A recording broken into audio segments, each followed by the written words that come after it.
옆에 분과 인사 나누도록 하겠습니다. 사랑하고 축복합니다. 오늘도 수고 많으셨습니다. 한 번 더 인사해 주시기 바랍니다. 네, 감사합니다. 네, 사도행전 1장부터 12장까지는 사도행전의 전반부이고, 오늘 본문이 포함된 13장부터 마지막 28장까지는 사도행전의 후반부입니다. 전반부는 베드로의 유대인 설교가 핵심이고, 후반부는 바울의 이방인 선교가 핵심입니다. 특히 바울의 선교는 1차, 2차, 3차 그리고 예루살렘을 거쳐 로마 선교회까지 이어집니다. 바울의 1차 선교의 중심지는 비시디아 안디옥이었습니다. 바울과 바나바는 안식일에 비시디아 안디옥에 있는 유대인의 회당을 방문합니다. 그곳에는 유대인뿐만 아니라 하나님을 경외하는 이방인들도 있었다고 합니다. 회당장은 바울과 바나바에게 설교할 기회를 제공합니다. 그때 바울은 담대하게 말씀을 전하게 됩니다. 성경에 기록된 이 13장의 주 내용이 바울의 첫 설교인데, 이 설교는 세 부분으로 나누어져 있습니다. 첫 번째 부분에서는 바울은 이스라엘의 역사를 궤괄적으로 말합니다. 아브라함으로부터 시작하여서 다윗에게 이르기까지 간략하게 이스라엘의 역사를 개괄합니다. 특히 다윗을 주목하고 하나님을 약속대로 다윗의 후손으로 메시아를 보내시는데 그분이 바로 예수 그리스도라고 증언합니다. 그리고 두 번째 부분에서는 바울은 예수 그리스도를 구원의 말씀이라고 26절에서 설명하고 있습니다. 여기서 구원의 말씀은 복음이라고 당연히 표현할 수 있습니다. 왜 예수님은 구원의 말씀일까요? 하나님은 예수 그리스도를 보내시는데 유대인들과 그 가운데 권세 있는 자들은 예수 그리스도를, 메시아를 알지 못하고 빌라도 총독에게 요구하여서 그 예수 그리스도를 십자가에 못 박아 죽였습니다. 그러나 하나님은 예수 그리스도를 죽은 자들 가운데서 다시 살리십니다. 십자가에 죽으시고 부활하신 예수님은 우리의 죄를 대신 지시고 십자가에 죽으시지만 사망 권세를 이기시고 부활하셨습니다. 세 번째 부분은 바울은 청중에게 신앙의 결단을 요구합니다. 왜 결단해야 할까요?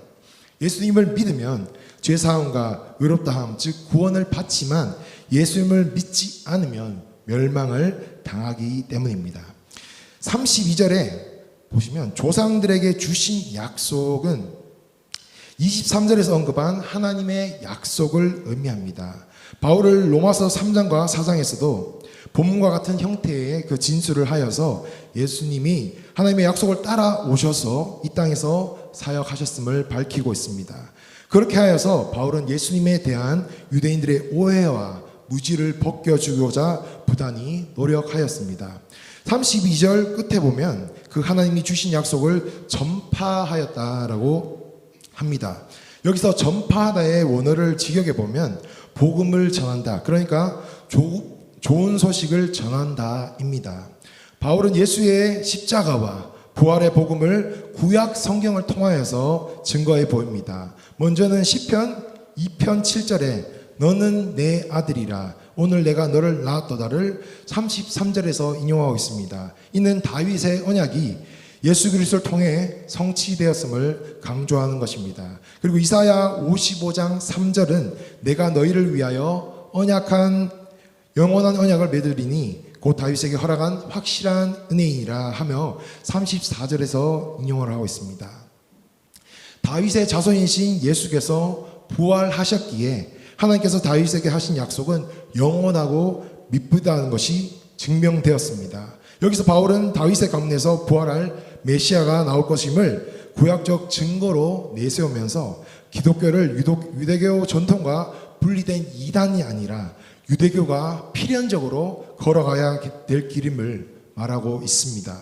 35절에 보니까 또 다른 시편의 일러스되라고 하는데, 여기서는 시편 16편 10절을 인용하면서 그것을 근거로 구약적인 부활 사상을 다시 언급하여서 예수의 부활에 대한 증거를 더욱 확실히 증거하고 있습니다. 시편 16편을 쓴 다윗으로 주의 거룩한 자는 다윗이지만 그는 이 약속의 주인공이 될 수가 없습니다. 왜냐하면 다윗은 그 조상들과 함께 썩음을 당하였기 때문입니다. 따라서 37절에서 얘기하는 하나님께서 살리신 이는 바로 예수 그리스도 주의 거룩한 자입니다. 이렇게 모든 것이 성경에 기록된 대로 이루어졌다는 것을 밝힌 바울은 이제 그 십자가 사건과 부활이 이 말씀을 듣고 있는 사람들과 도대체 무슨 관계가 있는지를 밝힙니다. 38절, 39절 말씀을 함께 읽도록 하겠습니다. 시작. 그러므로 형제들아 너희가 알 것은 이 사람을 힘입어 제사함을 너희에게 전하는 이것이며 또 모세의 율법으로 너희가 의롭다 하심을 얻지 못하던 모든 일에도 이 사람은 힘입어 의롭다 하심을 얻는 이것이라. 아멘. 바울은 다시 38절에서 형제들아 하면서 청중을 부르면서 이 성경의 메시지를 적용하려고 합니다. 이 설교를 듣는 자들이 알 것, 즉 알아야 할 것은 바로 이 사람을 통해서 죄가 용서된다는 사실입니다. 또한 39절에 보니까 죄의 용서는 의롭게 함으로 이어진다는 그런 사실입니다. 모든 것으로부터 의로워지는 것은 마치 법정에서 피고인이 그가 고소당한 모든 죄목과 혐의로부터 무죄 판결을 받는 그런 상황을 우리로 하여금 연상케 합니다. 모세의 율법으로는 아무도 그렇게 의로워질 수 없었습니다. 바울이 설교를 듣고 있던 청중은 유대인들뿐만 아니라 하나님을 경외하는 이방인들, 즉 이방인들도 같이 있었습니다. 그런데 거기서 율법으로 의롭다함을 받는 것이 아니라 예수 그리스도를 통해 죄사함을 받는다라고 선포하였던 것입니다. 즉 이방인도 예수 그리스도를 믿기만 한다면 할례를 받지 않더라도 죄사함을 받을 수 있다고 선포하였습니다. 여기서 말하는 이 사람은 당연히 예수님을 가리킵니다. 바로 예수님께서 십자가에 달려 죽으시고 또 부활하심으로 우리가 죄사함을 받게 되었다고 선포합니다. 그리고 주님께서 우리의 죄를 대신 지시고 십자가에 달려 죽으셨다가 사흘 만에 부활하심을 믿는 바로 그 믿음으로 우리가 의롭다함을 얻게 된다는 것입니다. 원래는 의롭지 않은 사람들인데 의롭다고 여겨짐을 받았다는 것입니다. 믿음을 통해 얻는 의롭다함, 이것을 우리는 이신칭의, 이신득이라고 부르는데 곧 바울의 설교의 핵심이자 결론입니다. 그가 쓴 로마서의 핵심이 바로 이것이기도 합니다. 믿음을 통해 의롭다함을 얻는다라는 것입니다. 그런데 바울은 자신의 설교를 마치면서 이상하게 들릴 수 있는 말을 합니다. 40절부터 41절을 보시면 예수님이 행하셨던 일들, 즉 생명을 주시고 살린 일을 하신 것과는 이 말씀이 도무지 연결이 되지가 않습니다. 이것은 하박국 1장 5절을 인용한 것인데 이 경고의 내용이 무엇이냐면 한마디로 이렇습니다. 너희 믿지 못하는 자들아, 깨닫지 못하는 자들아, 놀라고 망해라. 이것은 굉장한 저주가 아니겠습니까? 살아라가 아니라 망해라 라고 합니다. 그런데 이것은 바울이 한 말이 아니라 이미 하박국과 다른 선지자를 통하여서 선포된 말씀이라는 것입니다. 하나님의 일하심에 대하여서 올바른 믿음과 이해를 가져라. 그것을 이해하지 못하면 너희는 놀라고 망할 수밖에 없다. 무조건 망하라는 것이 아니라 하나님의 말씀을 제대로 깨닫지 못하면 망할 수밖에 없다는 것입니다. 40절에 선지자를 통해 말씀하신 것은 41절에 너희 때에 한 일, 즉 예수님을 다시 살리셨는데 그것을 한 사람, 즉 바울을 통하여서 전하여 준다는 것입니다. 또 그것을 듣는 이들은 그 들은 말씀을 멸시하지 말고 믿어야 한다고 합니다. 그렇지 않으면 그 일이 너희에게 미칠까 조심하라는 그런 말씀입니다. 바울은 이 하박국의 문구를 인용하여서 유대인들의 배타적 우월감에 빠져 선민의식으로 인해서 버림받고 이방인들의 구원의 길로 인도될 것임을 암시하고 있습니다. 우리도 이방인입니다. 그러나 우리 모두가 예수를 힘입어 예수로 말미암아 믿음으로 구원받았음을 믿습니다. 이 복음을 아는 자답게 살아가는 은혜를 그 삶에 누리시기를 축복합니다. 42절부터 52절은 바울의 설교를 들은 자들의 반응이 나옵니다. 그들은 이렇게 요청을 합니다. 42절에 다음 안식일에도 이 말씀을 하라고 바울에게 요청합니다. 사람들은 바울이 전하는 구원의 말씀을 듣고 사모하는 마음이 생겼을 것입니다. 그래서 다음 안식일에도 그 구원의 말씀을 더 듣고 싶어 합니다. 그동안 회당에서 랍비들을 통하여 수없이 많은 설교를 들었지만 그러한 설교와는 차원이 다른 그런 말씀이었기 때문입니다. 43절에 보니까 심지어 그들은 회당의 모임이 끝난 후에도 바울과 바나바를 따릅니다. 무슨 의미일까요? 다음 안식일까지 기다릴 수 있는 것이 아니라 지금 당장에 바울이 전하는 말씀을 더 듣고 싶어하는 그런 간절한 마음이 그들에게 있었다는 의미입니다. 사람들은 바울의 설교를 듣고 성령의 감동을 따라 은혜를 받았습니다. 그런 그들에게 바울은 항상 하나님의 은혜 가운데 있으라 말합니다. 신앙생활은 하나님의 은혜를 떠나서는 불가능합니다. 처음부터 끝까지 다 하나님의 은혜입니다. 여러분, 신앙생활을 어떻게 시작할까요? 예수님을 믿고 구원을 받음으로 신앙생활을 시작합니다. 하나님의 은혜인 것입니다. 에베소서 2장 8절에 너희는 그 은혜에 의하여 믿음으로 말미암아 구원을 받았으니 이것은 너희에게서 난 것이 아니요 하나님의 선물이라. 아멘. 바울은 다메섹 도상에서 부활하신 예수님을 만남으로 구원을 받고 진정한 그의 신앙생활이 시작이 되었습니다. 신앙생활의 과정은 교리적으로는 성화의 삶입니다. 신앙이 꾸준히 성장하는 일, 예수님을 점점 닮아가는 일, 죄와 마귀와 싸워 승리하는 일, 사명을 받고 그것을 따라 살아가는 일, 교회를 섬기는 일, 이 모든 일이 다 하나님의 은혜입니다. 고린도전서에서 15장에서 바울은 고백합니다. 내가 나 된 것은 하나님의 은혜로 된 것이니 내게 주신 그의 은혜가 헛되지 아니하여 내가 모든 사도보다 더 많이 수고하였으나 내가 한 것이 아니요 오직 나와 함께 하신 하나님의 은혜로라. 아멘.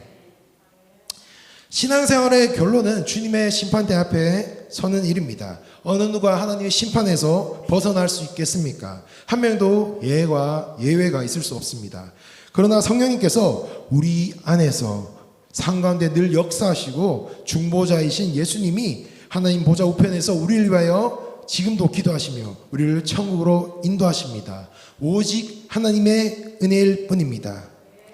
그런데 이 하나님의 은혜에 반대되는 말은 과연 무엇일까요? 바로 인간의 공로입니다.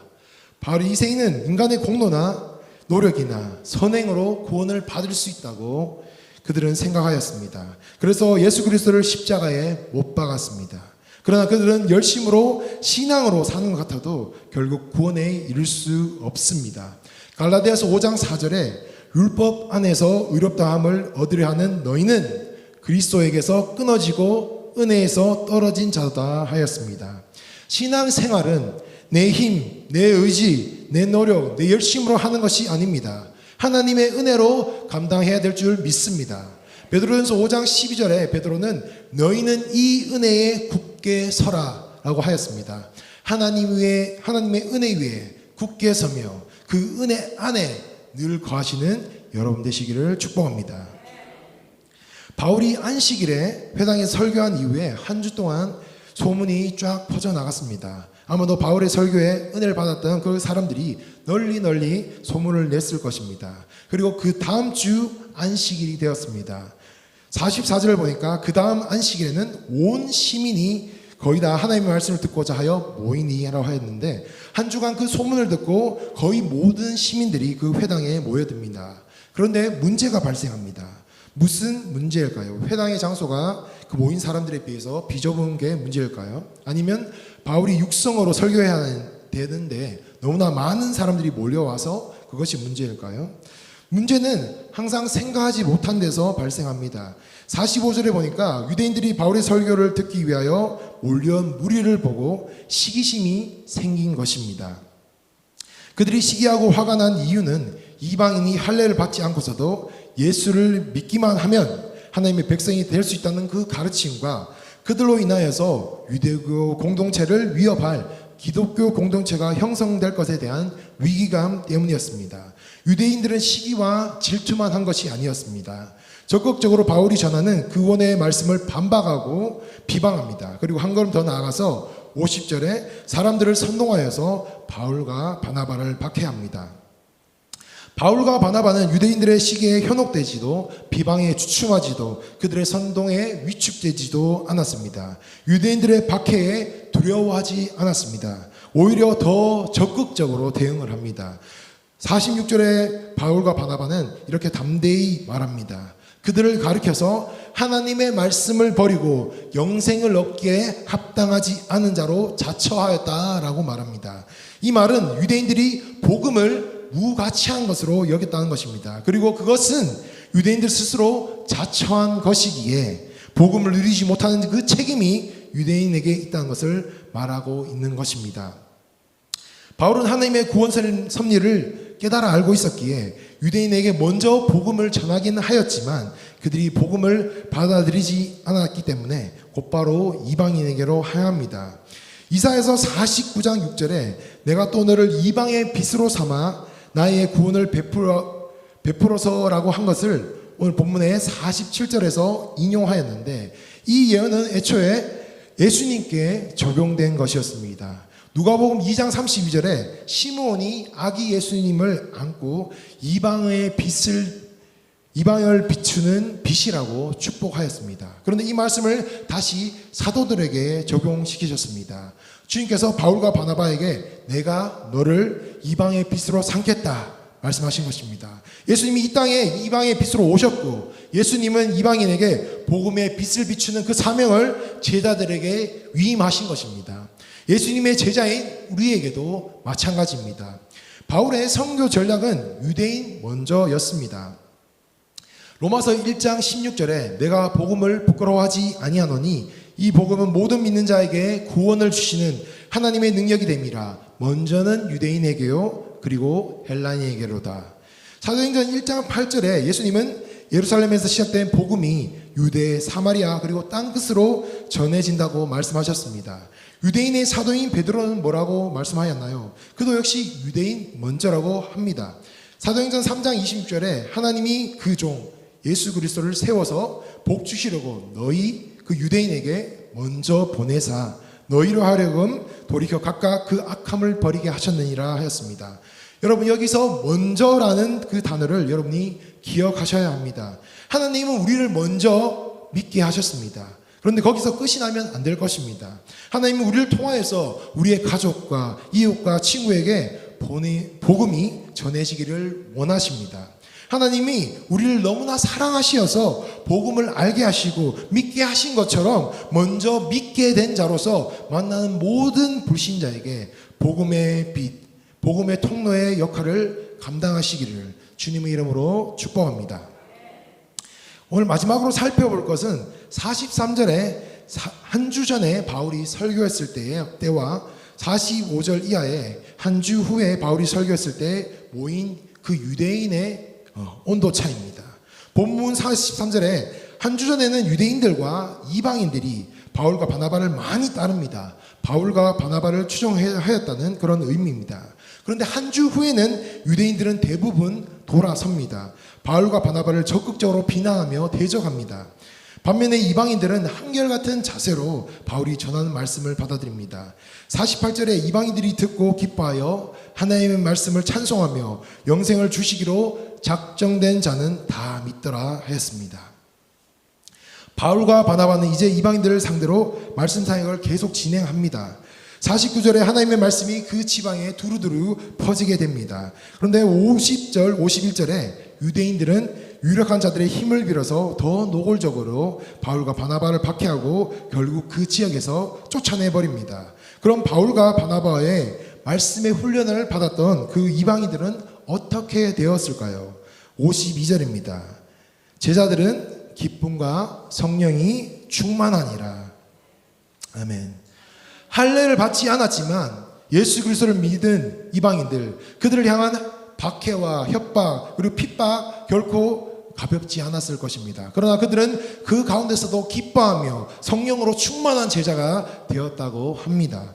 우리가 주님의 제자로 복음을 계속 전할 때에 우리가 낙심하고 좌절하는 그런 이유는 종종 결과가 거의 없다고 생각하기 때문입니다. 하지만 우리는 씨를 뿌리고 물을 주는 그런 일꾼입니다. 자라게 하시는 이는 오직 하나님이십니다.